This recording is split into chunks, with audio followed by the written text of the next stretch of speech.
The style of dance that I practice is Bharatanatyam, and this is one of the 7 classical styles of dance existing in India. And Bharatanatyam is very special to the state of Tamil Nadu, which is in the south of India. The origin of dance can be traced to the Vedas. There is a lot of evidence in the Vedas to show that dance was used as part of rituals to propitiate the nature gods.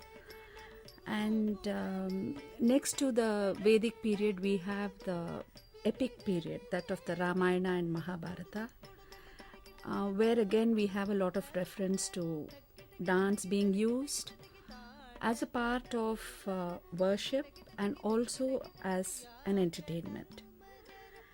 And dance mostly flourished in the temples of India, and it was used as part of the day-to-day worship of God.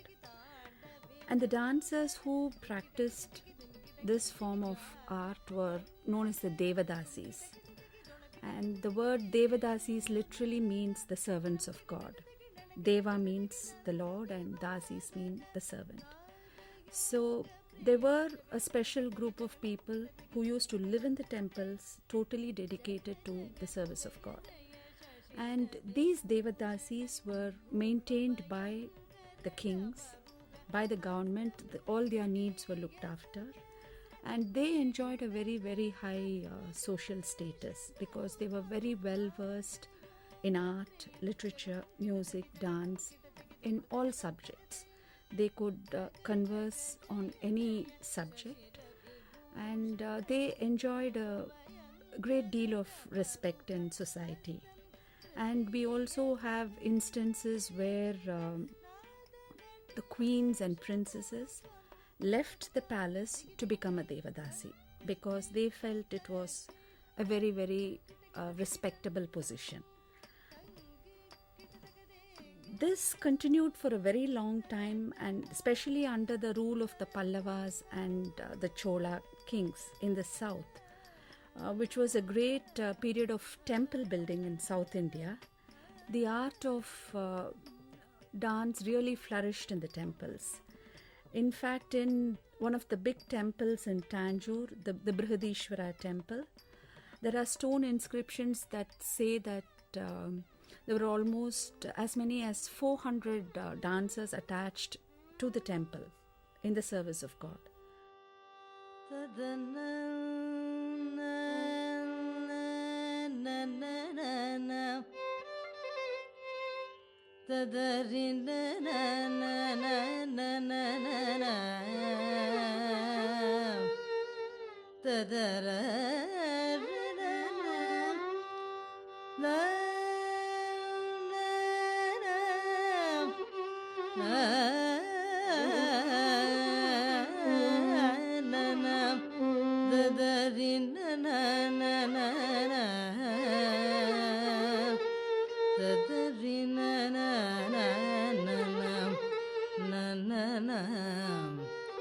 Bharatanatyam basically has 2 aspects. One is the pure dance, where you have movements of various limbs of the body that do not express anything but produce a kind of aesthetic beauty because of the symmetry and geometry of the physical form as it moves in space.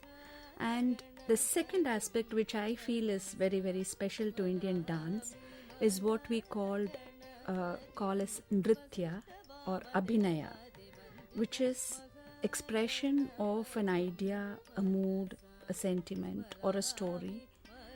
And for this we have a 4-fold system of expression, a 4-fold abhinaya, which we call as angika, vachika, aharya and satvika. Angika abhinaya is basically the use of the different limbs to express something. And here we have a very well codified system of hand gestures. We have the single hand gestures and the double hand gestures. Like for instance, we have the pataka, tripataka, ardhapataka, kartari, and double hand gestures like anjalischa, kapotascha, matsya, kurma. So we have a system of single hand gestures and double hand gestures, and each of these hand gestures can be used to depict different things. For example, if you take this single hand gesture, which we call pataka, you can use it to show the night or the day, the road, the ripples in a pond, the waves, the breeze, or to tell I, you, come, go. So one single hand gesture can be used to depict so many things, and all this is very well codified and mentioned in different texts like the Natya Shastra, the Abhinaya Darpana. We have a lot of treatises for dance. So this comes under the purview of Angika Abhinaya, or expression through the limbs of the body. Then we have what is known as the Vachika Abhinaya, which is expression through dialogues, or today the use of songs, the use of lyrics. So that is one form of expression. And Aharya is the costume that the dancer wears. Of course, for a solo performance, we have a standard way of dressing. But if you take dance dramas, every character has a particular way of dressing. And what is most important and what I would say is most difficult is the Satvika Abhinaya, which is the use of facial expression to express the different emotions and the feelings in the song. We take the cue from the lyrics. And of course, since dance was basically based on religion and philosophy, there are a mention of we do take a lot of stories from Hindu mythology, the epics, Sanskrit literature, and literature from Tamil and different languages. So it depends on what composition you're taking and what the composer wants to say. You can do social themes also. So it totally depends on the lyric that you're picking up. A traditional Bharatanatyam performance has a particular format. We normally begin with what is known as an Alaripu and Jatiswaram, which is basically pure dance items. That is, they don't express a story or a sentiment, and they are mostly comprised of pure dance movements. Then we go to the Shabdam and the Varnam, where the element of Abhinaya or expression is introduced. And in the second half of the program, the concentration is on Padams, which are purely expressive numbers. And we end with a Tilana. So this is the format that we normally follow in India.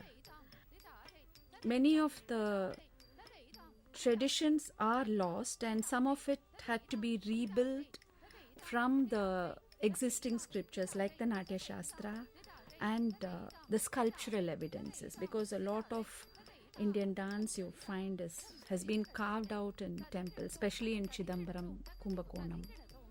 So there was a lot of reconstruction that was done. And whether or not the dance that we practice today is what existed then, we never know, because art is something that constantly undergoes change.